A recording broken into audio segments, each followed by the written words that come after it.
Tenemos hoy la gran suerte de contar con la presencia de un insigne lingüista, Humberto López Morales, que recientemente es, desde hace poco, doctor honoris causa por la UNED.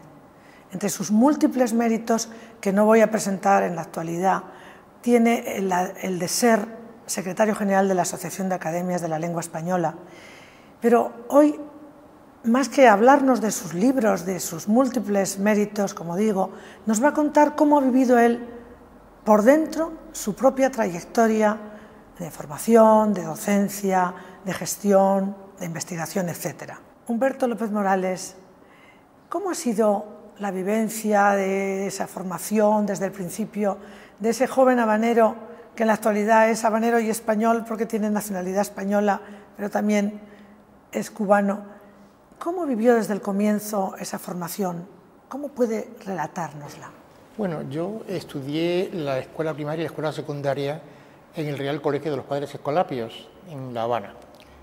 Y después pasé a la Universidad de La Habana y allí hice una primera licenciatura en cuestiones de literatura fundamentalmente, con muy poco de lingüística. Vine a Madrid después, a la Complutense, y ahí, después de varias convalidaciones, terminé una segunda licenciatura y después el doctorado. Verdaderamente yo he tenido muchos profesores, evidentemente como todos, pero verdaderamente solo he tenido un gran maestro. Y ese gran maestro fue don Rafael Lapesa, al que le debo todo, empezando por la vocación que tengo actualmente de estudiar la lingüística. En principio, antes de conocerlo y de escuchar, de tener el privilegio de escuchar sus clases, pues tenía unas ciertas inclinaciones hasta la historia, también me interesaba la arquitectura, etcétera, pero ya en Madrid quedó muy clara cuál iba a ser mi verdadera vocación, que era el estudio de la lengua, claro, centrado fundamentalmente en el español de América, que era lo que más conocía y lo que más realmente me atraía. En realidad no he seguido puntualmente las huellas del maestro porque casi no he hecho cosas históricas, lingüística histórica, sino cosas sincrónicas. Por lo tanto, sus clases sobre dialectología eran también igualmente geniales, al igual que las de historia de la lengua, y he aprendido muchísimo con él y trato, en la medida de lo posible, porque es muy difícil, seguir los pasos del maestro. Empezó como docente, como profesor en universidades norteamericanas y más tarde en la Universidad de Puerto Rico. Esos años de docencia, donde comienza la investigación, donde se van trazando las líneas por las que va a discurrir sus años de trabajo y de esfuerzo, ¿cómo empezaron? ¿Cómo siguieron? ¿Cómo fueron? Pues fue muy interesante porque yo no tenía ningún tipo de experiencia docente. O sea que en nuestros países uno estudia hasta terminar el doctorado o hasta terminar lo que vaya a hacer. No trabaja simultáneamente mientras estudia, como se ocurre en Estados Unidos. Por lo tanto, yo no tenía ningún tipo de experiencia como profesor universitario, ninguna.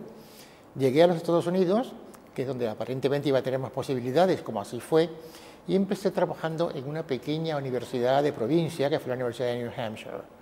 Y allí fui aprendiendo lo que era la universidad, desde el punto de vista del profesorado, porque yo había estado un año estudiando, junto con mi bachillerato en La Habana, en la Universidad de North Carolina en Chapel Hill.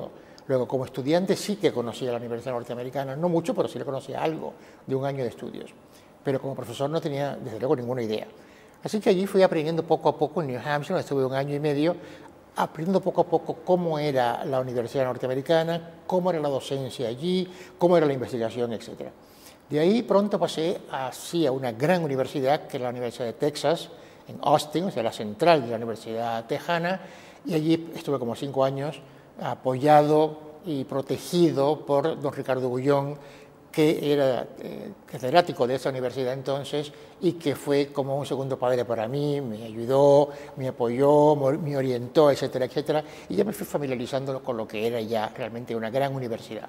Ahí ya tenía cursos de maestría y cursos de doctorado, ya había cursos graduados, cosa que no había en la universidad pequeña provincial hasta cierto punto en la que había estado trabajando anteriormente. De Rice, después, sorpresivamente, Puerto Rico, fue invitado un año de profesor visitante, ese año se convirtió en un segundo año de profesor visitante y al final se convirtió todo en 23 años más de trabajo en la universidad. Para mí fue una experiencia maravillosa porque por primera vez trabajaba con los míos, con mi gente. Y eso pues me daba una gran alegría, muchos ánimos, mucho entusiasmo. Y ahí fue que empezaron de verdad mis investigaciones sobre el terreno, cuestiones empíricas sobre cuestiones de lingüística.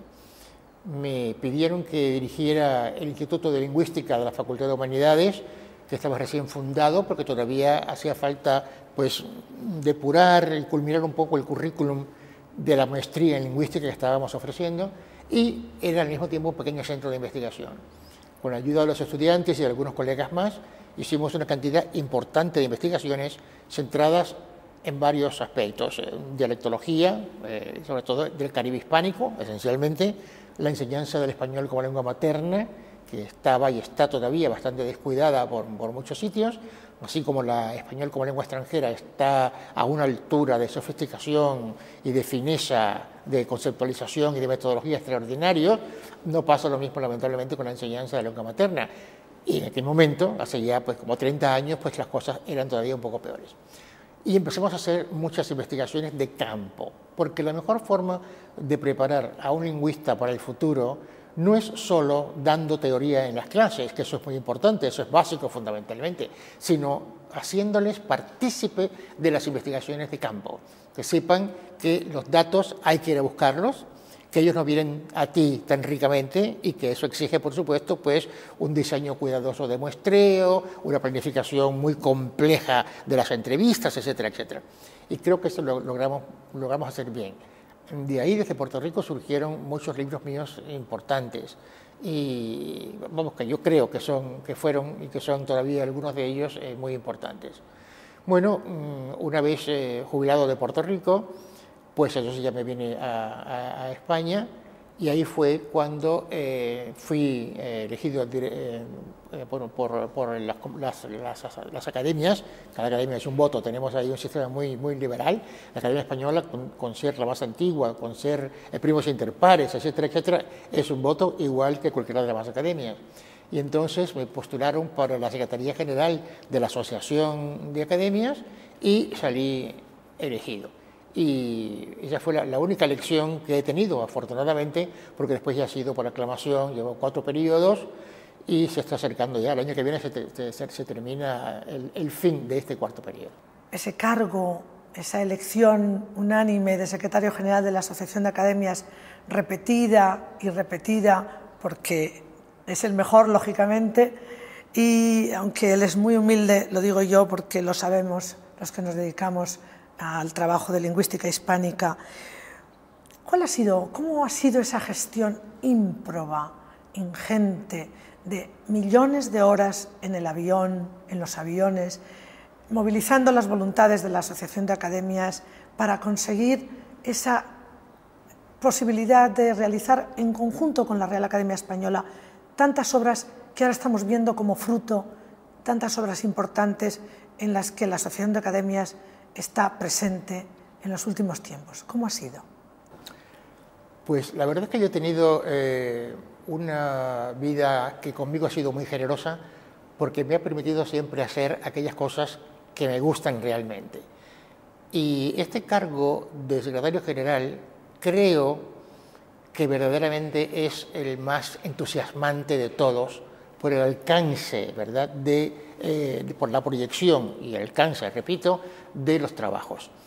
Yo estaba convencido, siempre he estado convencido de que el panhispanismo es una realidad, no era quizás algo tan contundente como pensaba que podría ser o que podría llegar a ser, y por lo tanto ese me pareció que era el punto número 1, no el único, pero sí el más importante de todos.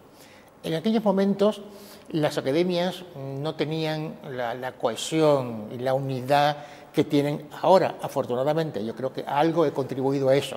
Las academias estaban muy aisladas, muy desinformadas las unas de las otras, y lo primero que hice fue viajar y visitar todas las academias para ver realmente cómo estaban, cómo se encontraban, cuáles eran sus planes, etcétera. Entonces ir, pues más o menos, viendo las posibilidades de acción para fomentar una unión mucho más estrecha entre todos. En primer lugar, pensé que lo que se imponía era que todas las academias estuvieran siempre muy enteradas de lo que estaban haciendo las otras. A mí me sorprendió mucho que al llegar a una de las academias me dijeron, qué bien que ahora las circulares informativas que recibimos nos ponen al día de todo, porque anteriormente solo nos llegaban los avisos de defunciones, de manera que cuando llegaba un sobre de la Asociación de Academias, siempre pensábamos, ¿quién se habrá muerto? Porque fuera de esa información aparentemente no consideraban entonces que era necesario dar ninguna otra. Eso, aunque parezca realmente trivial, fue, creo que, fundamental para el estrechamiento de las relaciones entre las academias. Todos empezamos a conocernos y a conocernos mejor. Y así, la Academia Chilena sabía siempre lo que estaba pasando en la Academia de México. Y la Academia Colombiana sabía lo que estaba pasando en la Academia Cubana, por ejemplo. Nosotros desde Madrid nos ocupamos de que no fuéramos más extraños y ajenos los unos a los otros y que cada academia hiciera sus cosas completamente de espaldas a las otras o casi completamente de espaldas.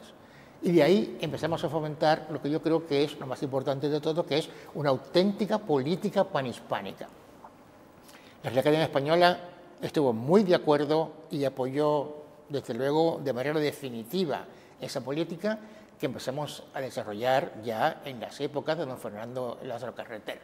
Y ahora, pues todavía más, indiscutiblemente, porque hay más medios, hay más posibilidades, etcétera, etcétera. Bueno, pues yo he viajado por todas las academias, he estado dando cursos, he participado en congresos que han patrocinado las mismas academias y demás, y las relaciones se han ido estrechando cada vez más. Cuando la situación económica ha ido mejorando algo, pues hemos podido hacer reuniones, además de las reuniones que se realizan cada 4 años, que son las que están establecidas por reglamento, para, naturalmente, vernos todos, ponernos todos de acuerdo, ver si hay que hacer modificaciones al estatuto, si hay proyectos colectivos, como los hay ahora, y muchos, pues ponernos todos de acuerdo, trabajar al unísono, en consonancia, y las cosas han salido realmente muy bien. Yo creo que ese empeño, esa ilusión que hemos puesto todos, yo creo que ese es el primero, en la unión de las academias y en los proyectos panhispánicos ha dado un resultado exitoso. Porque lo primero fue la ortografía, la edición vieja de la ortografía. Fue la primera obra consensuada con todas las academias. Aquí, evidentemente, tenemos que agradecer a la Academia Española, que fue, desde luego, la que dijo, no, aquí todos lo sabemos entre todos. Luego ahora, la Academia Española se niega rotundamente a firmar en solitario, como ha venido siendo desde su fundación, evidentemente, estas obras. Aquí tenemos que participar todos. El apoyo fue contundente y extraordinario. Y debido a eso, entonces pudimos, pues ya con las manos completamente libres, seguir entusiasmando a los colegas para que participaran, para que colaboraran en todas las investigaciones nuestras. Y así ha sido hasta ahora. El último trabajo, pasando por la gramática académica que se ha presentado hace muy poco tiempo y ahora que acaban de llegar los primeros ejemplares del Diccionario de Americanismos, un proyecto añorado hacía mucho tiempo, pero que ya por fin ha visto la luz, aunque todavía no está en las librerías, pero estará muy pronto. Son ejemplos extraordinarios de lo que puede hacer la colaboración entre 22 academias y también a convención de la Filipina, que a veces se nos olvida que tenemos también ahí una academia y que está trabajando también extraordinariamente bien en la medida de sus posibilidades. De manera que yo estoy particularmente satisfecho con estos 16 años, que va a ser el próximo año, de todo lo que se ha conseguido. Yo algún día escribiré un libro sobre eso, porque desde luego es muy importante que eso se sepa, porque gracias al esfuerzo y a la dedicación de unas gentes entusiasmadas, solo que hay que entusiasmarlos, evidentemente, se pueden llegar a hacer cosas verdaderamente maravillosas como estamos haciendo ahora.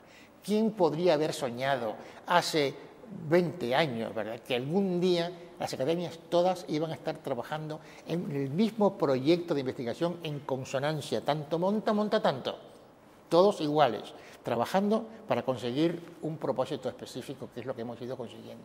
Yo creo que eso, vamos, no es una cosa milagrosa, pero está cercano, ronda, ¿verdad?, en torno al milagro, porque la situación no era igual en todas las academias, evidentemente, pero en algunas de ellas la situación era verdaderamente tremenda, no tenían sede, no se reunían, había 3 o 4 académicos y tampoco tenían entusiasmos para nombrar a otros, y los otros tampoco estaban entusiasmados por ser de esas academias. O sea que ha habido que mover tantos hilos, hacer tantas cosas. Repito, insistir, ir, dar conferencias, dar declaraciones, hacer declaraciones a la prensa, a la radio, a la televisión, entusiasmarnos a todos. Y eso, por fortuna, era un proyecto bastante complejo en un principio, pero a Dios gracias las cosas resultaron bien y hoy tenemos una asociación de academia muy fuerte, muy unida, muy concientizada de que verdaderamente las cosas se hacen entre todos y así salen mucho mejor y no tenemos la menor queja, al contrario, estamos ahora sumamente contentos y a mí me complace extraordinariamente que cuando deje la Secretaría General, que será pronto, espero yo, pues que entonces la cosa siga marchando con los próximos colegas que vayan ocupando ese puesto, igual o mejor si cabe. Como él nos ha ido desgranando, es verdad que tantas cosas no hubieran sido posibles si su capacidad de esfuerzo, su generosidad, su amistad, su capacidad de empatizar con las gentes y su no dudar ante el sacrificio de quedarse sin vacaciones, como le ha pasado tantas veces, por lo cual le hemos recriminado a los amigos. Él quería, insistía en ir terminando esos proyectos. El último, el diccionario de americanismos, que tantísimas horas le han quitado de su propia vida personal, pero que nos da ya el gusto de tener en las manos esa última obra panhispánica, esa última obra de la Asociación de Academias, junto con la Real Academia, una más, como él nos ha dicho muy bien. Ahí están todos los resultados. Ahí están los resultados de tanto esfuerzo y de tanta generosidad. Muchas gracias, Humberto López Morales, por tantas cosas. Muchas gracias. Gracias a ustedes.